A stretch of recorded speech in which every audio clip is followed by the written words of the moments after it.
Sorry, I didn't mean to stop recording. I meant to share. Okay, so if we go through our 7 steps, okay, here's our data here. What's step number 1? Is my data categorical? Why isn't this typing? Oh, because I'm not enabled editing. Is it categorical, quantitative, or regression? These are stuff between Provo, Salt Lake, and Ogden. This is my data. I don't know, it's just stuff. Okay, it's quantitative. Can you see that that data is quantitative, everybody? Okay. All right, step number 2, find the null and the alternative hypothesis. What should be the null hypothesis in this case? Is this a rule breaker? So you could write it as mu1 equals mu2 equals mu3.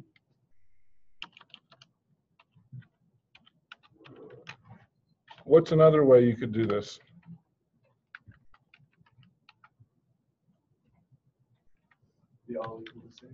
All means are equal. Okay. What's the alternative hypothesis? At least one mean is different. Is it okay to put not equal signs between all of them? No, the not equal signs would mean that we would think they were all different from each other. And it could be that 2 of them are the same and one's different or something. So it's going to be easier just to say at least one mean is different. Yes? So if you did do V1, V2, V3, and then you put at least one is different. At least one is different for the alternative, that would be okay, yes. So yeah, I'll take either of these, okay? Either of those are fine for your null hypothesis. Please just use this one for your alternative, okay? So just like with the chi-square test, remember the chi-square test, this is always a right tail test. Because the idea here is if your means aren't different, you're going to get a small f value. If your means are different, then it's going to be, you can see this is the distance here on your means. The SST is your distance. So if these are small, you're going to get a bunch of zeros. If these are large, you're going to get a big number. Does that make sense? And that's in your numerator, so that's going to make it big. Okay? All right, step number 3 is pick the correct test. Okay? Is this a z, a t, a chi-square, or an f? It's an f because that's what we're teaching today, and I went right into the math because I knew it was kind of a different test. Okay? F test is simply the MST divided by the MSE. It's actually a simple formula, but getting there is not very simple. Okay? All right, so in this case, we got our test statistic. Our test statistic equals 38.57. Okay? Step number 4 is find the p-value. Okay? Yes, Sean. It's called the ANOVA test. Yeah. So yeah, it's an F test. It's not just any F test. It's the ANOVA test. Okay. So yeah, be more specific than simply F.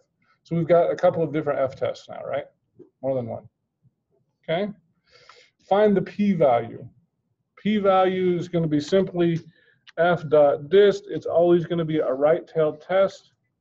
Your degrees of freedom are, as I mentioned before, 2 and 12.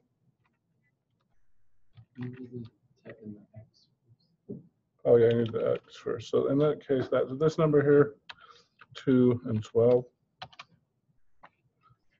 And I got 5.95. What does e to the minus 6 mean? Move your desk. Yeah, it's very small. So if I move this, writing this on the board here, I'll write it here. 1, 2, 3, 4, 5, 6. That's pretty small, huh? Okay.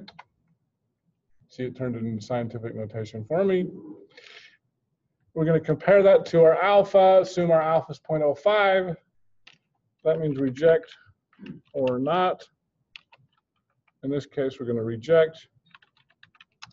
And your conclusion, at least one mean is different. Now, let me ask you a question. If you tell somebody, oh, one of your means is different from the others, what's their next question going to be? Which one's different? That's tomorrow's lecture.